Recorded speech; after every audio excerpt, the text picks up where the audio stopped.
Hello what's up my peeps, कैसे हो आप लोग।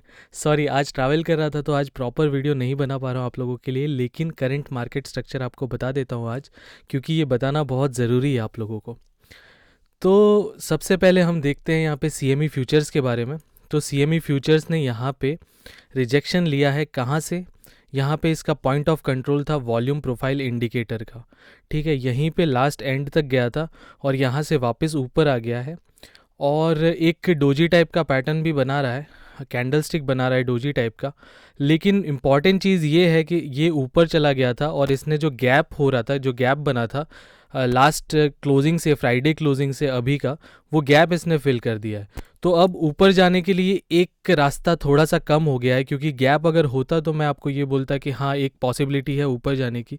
लेकिन अब इम्पॉर्टेंट लेवल्स क्या हैं ये आपको थोड़ी सी देर में मैं बता देता हूँ, जो आपको नोट करने चाहिए। लेकिन उससे पहले बाकी के इंडिकेटर्स देख लेते हैं।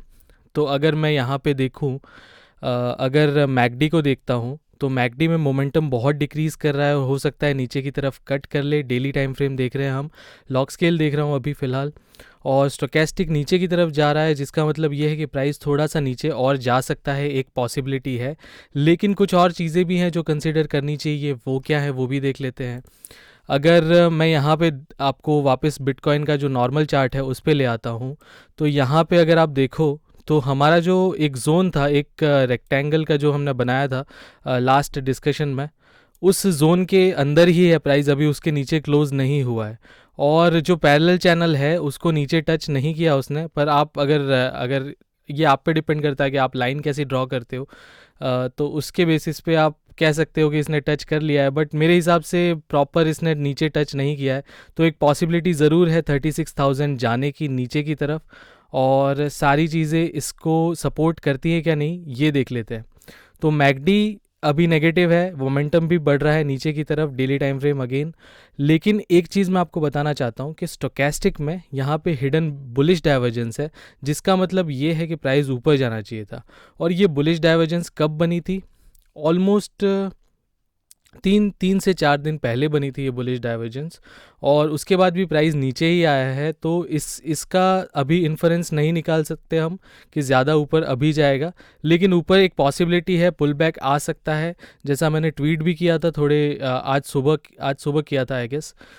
तो आपको कौन से पॉइंट्स है जो नोट करने चाहिए? तो जो पहला टारगेट है जहाँ से अगर ऊपर क्लोजिंग देता है तो थोड़ा बड़ा मूव आ सकता है। बड़ा मूव इन द सेंस बहुत शॉर्ट टर्म टाइम फ्रेम की बात कर रहा हूँ मैं यहाँ पे, मे बी एक दिन या 2 दिन मैक्स। तो सबसे पहले अगर 40,000 के ऊपर क्लोजिंग देता है बिटकॉइन, तो नेक्स्ट टारगेट जो हमारा होगा वो अराउंड 42,000 के आसपास होगा। और अगर उससे ऊपर चला जाता है तो यहाँ पे अगेन यहाँ पे 43,500 के आसपास, जहाँ पे हमारा पॉइंट वॉल्यूम प्रोफाइल का पॉइंट ऑफ कंट्रोल भी है, यहाँ तक जा सकता है।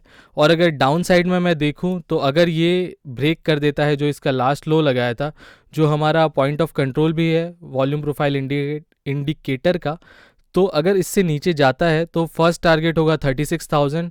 और फिर अगर उससे नीचे जाता है तो वापस मैं एक्सपेक्ट कर रहा हूँ कि रीटेस्ट करे 33,000। लेकिन ये तब देखेंगे। अभी के लिए शॉर्ट टर्म टाइम फ्रेम पे मैं एक कंसोलिडेशन एक्सपेक्ट कर रहा हूँ। ज़्यादा कुछ बहुत बड़ा मूव एक्सपेक्ट नहीं कर रहा अगले 2-3 दिनों में, अनलेस कुछ रशिया और यूक्रेन में कुछ पंगा होता है, ज़्यादा कोई नेगेटिव न्यूज़ आती है। जब तक ये नहीं होता तो मैं 1-2 दिन में कुछ ज़्यादा एक्सपेक्ट नहीं कर रहा।